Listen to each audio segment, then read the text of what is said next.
अस्सलामु अलैकुम रहमतुल्लाहि व बरकातुहू। मेरा नाम सैयद मोहम्मद कासिम है।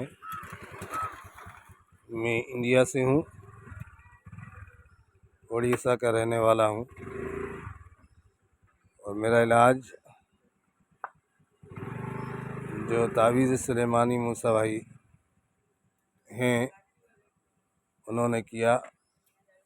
मेरे ऊपर जो मामलात थे, रुज्जात थे, बहुत सख्त तरीन रुज्जत थे और बंदिश भी थी, सितारों की नहुसत भी थी।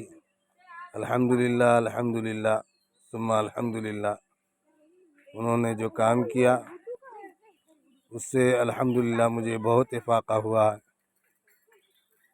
मैं उनका शुक्रगुज़ार हूँ, उनका तहे दिल से शुक्र अदा करता हूँ।